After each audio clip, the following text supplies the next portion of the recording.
salaamaaleykum maa ngi leen di ziar di leen nuyu di ñëw nag comme ni ma leen ko waxee woon analyser le traitement le discours médiatique du journal L'Observateur. Pourquoi L'Observateur et pourquoi pas les autres? Dama choisir L'Observateur parce que journal bi dañ ko gis ni moom moo gën a distingué wu en tout cas ci journaux yi par rapport ak manière bi muy traité yenn information yi nga xam ni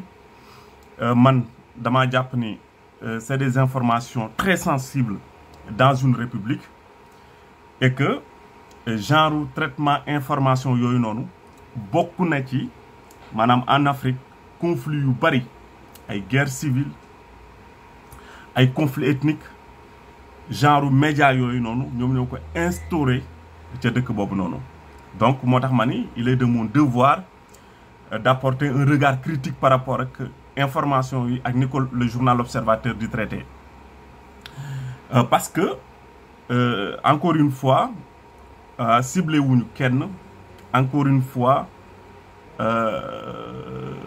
defuñu singli wuñu kenn. Moi, personnellement, je fais que mon travail parce que mon métier est de critiquer le discours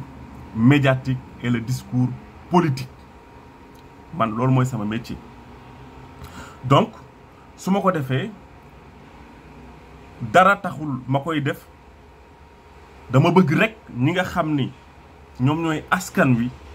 ñu am ay firnde yu leer nañ ci médias yi nga xam ni ñoom la ñuy déglu ci médias yi nga xam ne ñoom la ñuy lire parce que ñàkk wax boobu noonu effectivement ñàkk alerte bi bokk na ci li nga xam ni moom moo taal dëkk yu bari. Donc sama responsabilité la ma indi ay leeral sama gisee ni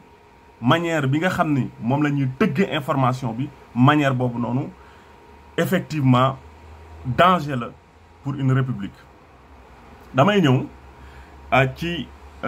journal L'Observateur ni nga xam ni bi événement yi commencé ba léegi maanaam marche yi ak contestation yi gis nañ façon bi nga xam ni moom lay traité information yooyu noonu man ma jàpp ni le journal est en train tout simplement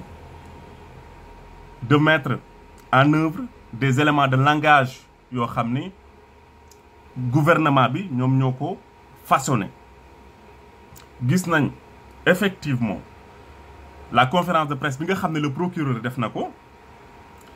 di wax ni ki ñu jàppoon ci veillu manifestation yi nga xam ni Yewwi Askan Wi def nañ ko kooku noonu rebelle la te ñoom am nañ ay firnde yu leer nañ que ni rebelle la donc ñu ni déetawaay ci manifestation yi nga xam ne def nañ ko te ñu tere ko ñu bari ñu ci jàppoon effectivement le gouvernement a confirmé en tout cas la police ñi nga xam ne def nañ enquête bi ni li ñu bëggoon a def moom mooy installer le chaos maanaam taal dëkk bi. Loolu aussi élément de langage la boo xam ne journal bi daf ko assimilé à des faits de terrorisme loolu mu nekk lu grave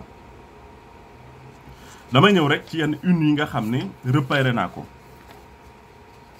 gis ngeen une bii nii bokk na ci les secrets de l'enquête sur la force spéciale mu tuddee ko une force spéciale boo xam ne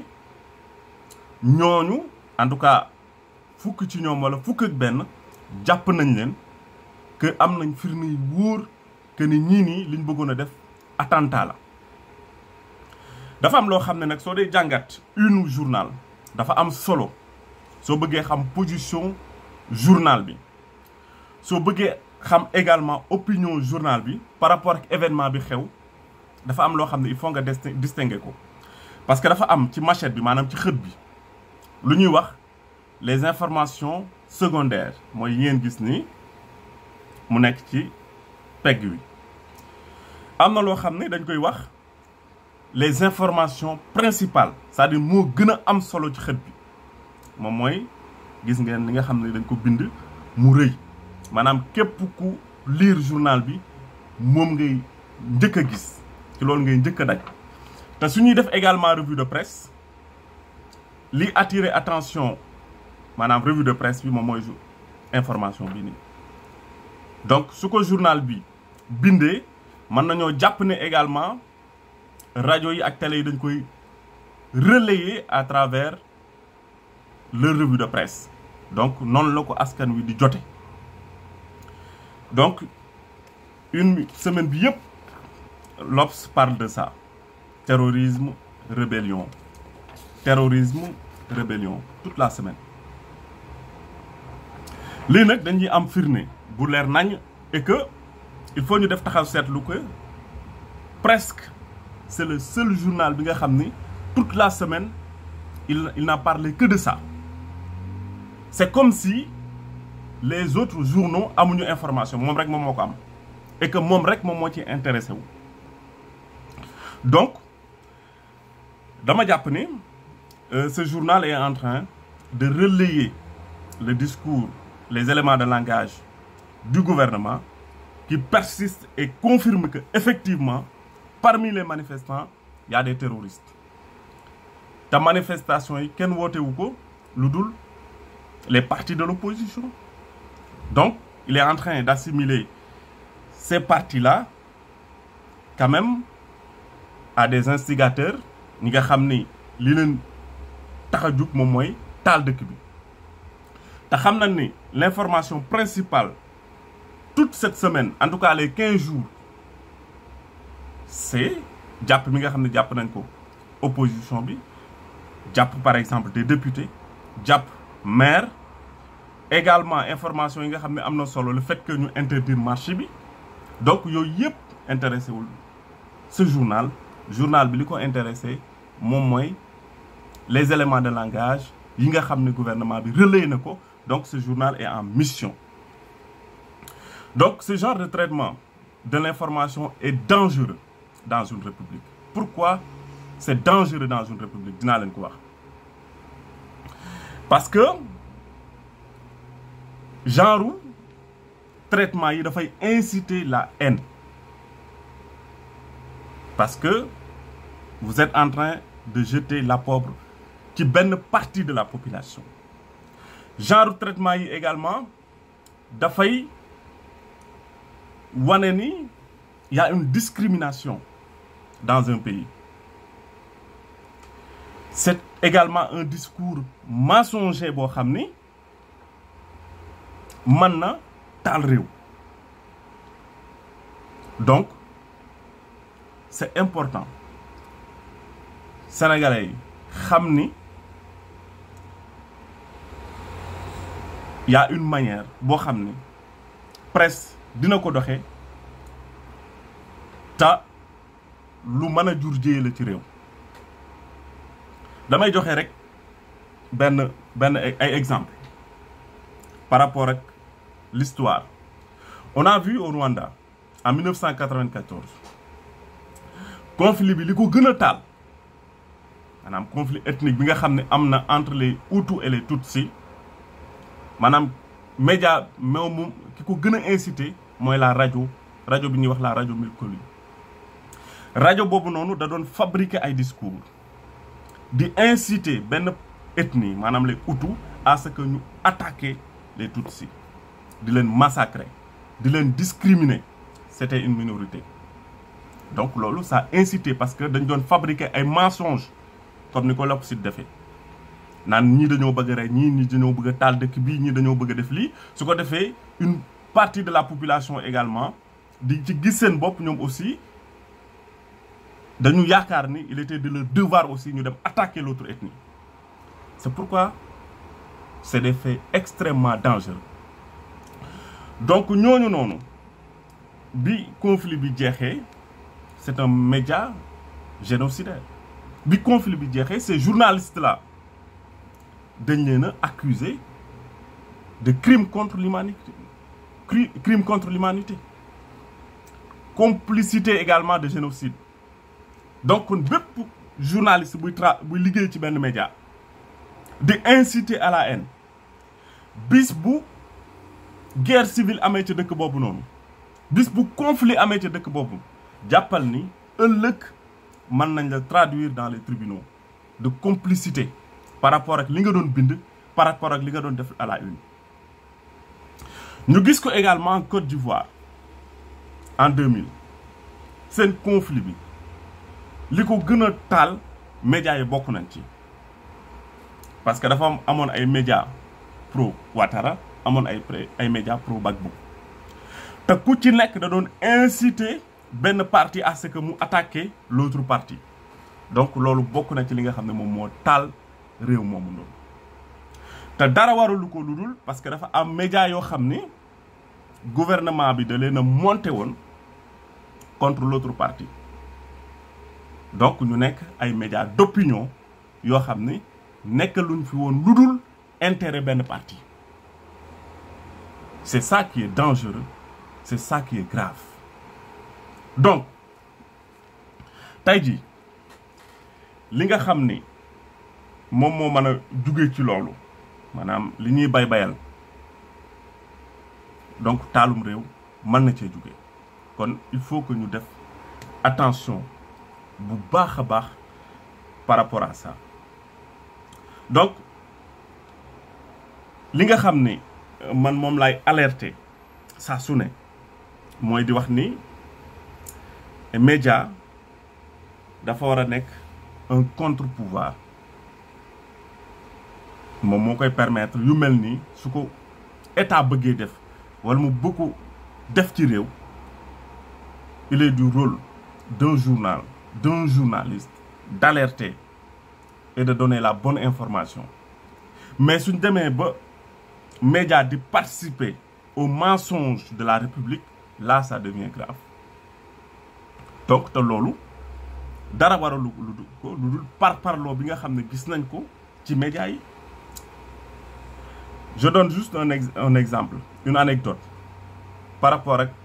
ni nga xam ne moom la rédacteur en chef bu journal war a taxawee maanaam degré de responsabilité bi nga xam ne war na ko am dans un journal. Donc Serigne Saliou Samb yàlla na ko yàlla yërëm dafa nekkoon rédacteur en chef bu L'Obs ay jamono bi mu ko nekkee benn jour mu jot benn information boo xam ne dafa impliqué benn personnalité bu mag ci réew mi donc personnalité boobu noonu woo ko bi mu yëgee ni information bi dafa war a génn ñaan ko njëkk pour information bi bañ a génn wax ak moom Serigne Saliou Samb ni ko de toute façon ñun information bi traité nañ ko recoupé nañ ko et wóor nañu ni information bi c'est avéré kon dañ koy génne léegi mu xam ni mënul jaar fenn Serigne Saliou Samb mu woo le responsable mooy Youssou Ndour bi mu ko woowee Youssou Ndour effectivement woo le rédacteur en chef Serigne Saliou Samb pour ñaan ko njëkk effectivement pour que information bi bañ a génn donc Serigne Saliou Samb bañ par la suite ñu bëgg ko imposer donc il a claqué la porte donc loolu mooy rédacteur en chef bu responsable te loolu aujourd'hui moom lañ manqué dans nos journaux dans nos médias maanaam des gens responsables qui ont un degré de responsabilité avéré par rapport à ce qui se passe dans ce pays dara mënu leen a tax ñu fléchir dara mënul tax ñu wax lu dul dëgg parce que tout simplement dañu am gëm-gëm jaral na leen ñu ñàkk seen liggéey jaral na leen ñu génn dem feneen au lieu que ñuy porter la haine et la discrimination sur des gens ou sur une population loolu aujourd'hui moo tumburanke ci réew mi te loolu bokk na ci li mën a taal réew parce que ay médias su ko ñu responsable yorul rek médias yooyu noonu ay danger lañ ay torchon lañ donc beneen chose également bi mu demee di liggéey journal Le Pays effectivement Karim Wade à l'époque bëgg ko utiliser à ce que mu attaqué Idrissa Seck mu attaqué Youssou Ndour il a refusé et il a préféré partir loolu mooy journaliste et loolu mooy journaliste beneen anecdote bi nga xam ne mën naa ko nettali te muy wane ni aujourd'hui la presse au Sénégal est en danger la République est en danger je donne juste par exemple le cas de Madiambal Diagne dans une réunion de rédaction mu xool journaliste yëpp ni leen man sama journal bii nii business laa ko def le jour où mënatuma ci am business dama koy tëj. Donc ces gens-là ils sont prêts à tout donc pour l'argent et ils sont prêts également à brûler le pays pour l'argent, pour leur propre intérêt. te loolu je pense que population yi war nañ ci mën a bàyyi xel bu baax a baax a baax. Donc je pense que aujourd'hui war nañu dellusiwaat en tout cas delloo suñu xel bu baax a baax par rapport ak li nga xam ne moom mooy xaw ci réew mi ak par rapport ak li nga xam ne moom la ñenn ñi def ci askan wi te mu nekk mën a jur jéye ëllëg te comme ni ma koy waxee saa su ne bis bu juree jéye effectivement kenn du ci mucc. Donc aujourd'hui on a des médias manipulateurs et ce sont des manipulateurs manipulés comme le dit Patrick Charodo. Donc c'est des manipulateurs qui sont manipulés par le gouvernement. Donc nañu def attention et on a l'obligation également de revoir notre façon de faire de la presse au Sénégal avant qu'il ne soit trop tard. Encore une fois ni ma koy waxee man mon objectif du xaar rek ba li xew Rwanda xew Sénégal du xaar ba li xew Côte d'Ivoire xew Sénégal may doo ko wax damay wax di alerter di wax ni loolu noonu xew ci yeneen réew mën naa xew ci Sénégal suñu deful attention. Donc kon maa ngi leen di gërëm leen